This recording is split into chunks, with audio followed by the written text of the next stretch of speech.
the 3 moving average, cross with alert indicator, which is offered for various platforms on the TradingFinder website. From this section, you can download the indicator file for the MetaTrader 4 and MetaTrader 5 platforms and run it on the pie chart. Additionally, traders can refer to this page to understand how the indicator works and operates.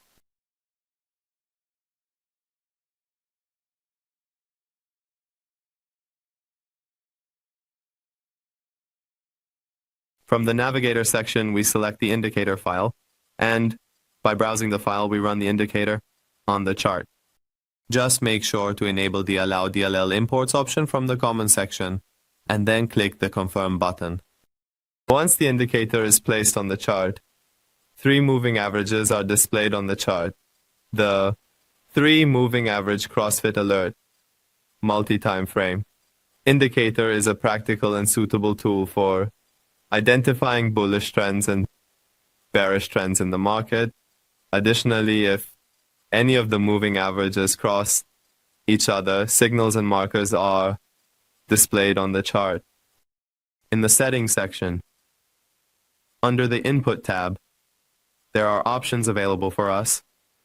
In the first section, you can choose the display settings, the theme settings, or the custom template of the indicator, which has 3 modes. The light mode, by selecting this option, changes your template to a light theme. The template that is placed on my chart.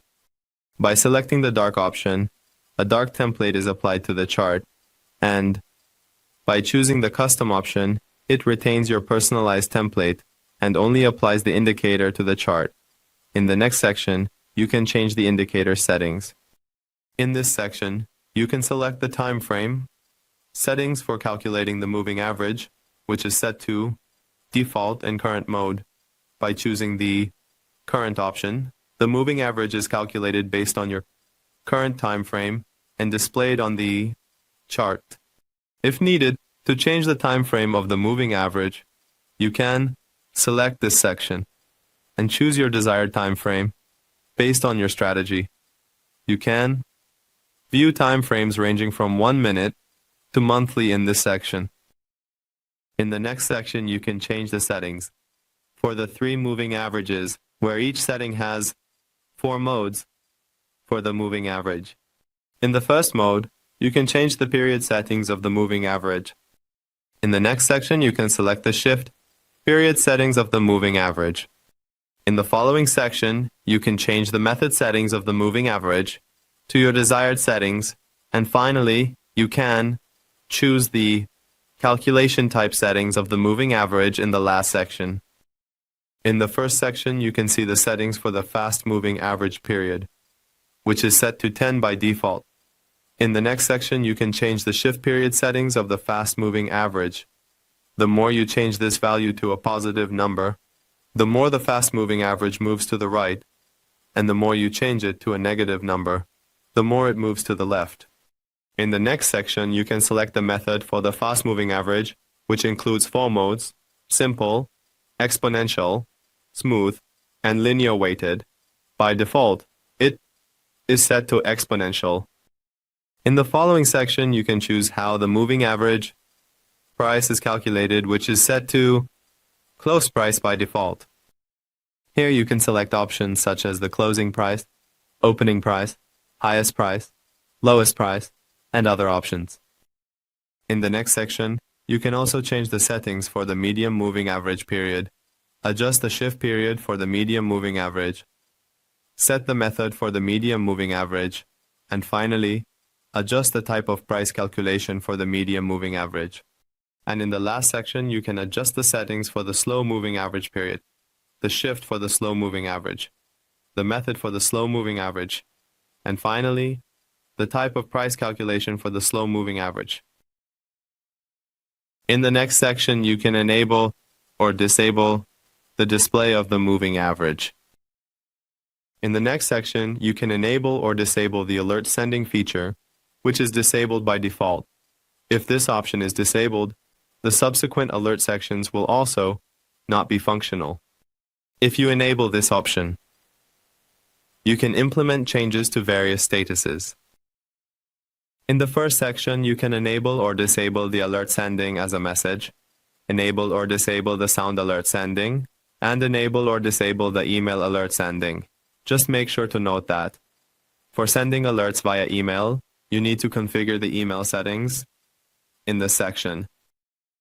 Tools. In the Options section, you should have configured its settings and then activate this option. In the next section, you can enable or disable the alert sending for the current candle. If this option is set to false, an alert will be sent to you when the candle closes.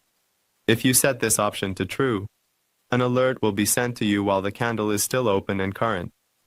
In the next section, you can enable or disable the alert sending in case of a crossover between the fast and medium moving averages. You can also configure the alert sending status for a crossover between the fast and slow moving averages and the medium and slow moving averages in this section. In the following part, you can adjust the settings for displaying or not displaying. You can enable or disable the signals and indicators for various crossovers. In the first section, you can enable or disable the crossover between the fast and slow moving averages. You can also choose to display or not display the crossover between the fast and medium moving averages. And finally, you can enable or disable the display of the crossover between the medium and slow moving averages in this section. In the subsequent sections, you can also make changes to the type of signal indicators for moving average crossovers in this section, which are based on MQL codes.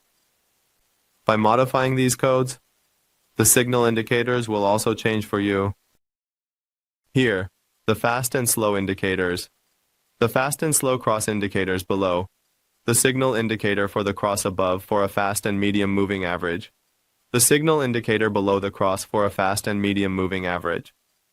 And in the next section, you can choose the signal status on the current candle or the next candle, depending on the necessity of the second candle. For example,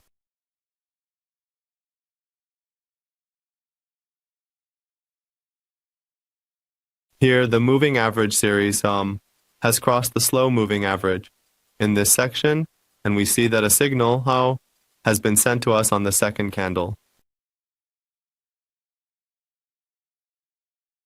If you set this option to true,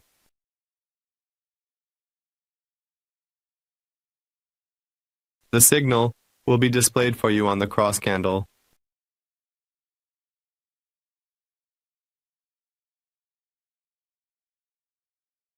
And in the last section, you can set the distance of the signals to the candles in this part. Choose that the greater this value, the greater the distance between the signals and the candles. Here I select the dark template and then click the confirm option, and we see that my template has changed to dark and the cross signals are displayed for us. Well, friends, we have reached the end of this indicator tutorial. We would be happy if you share your comments and suggestions with us in the comments section.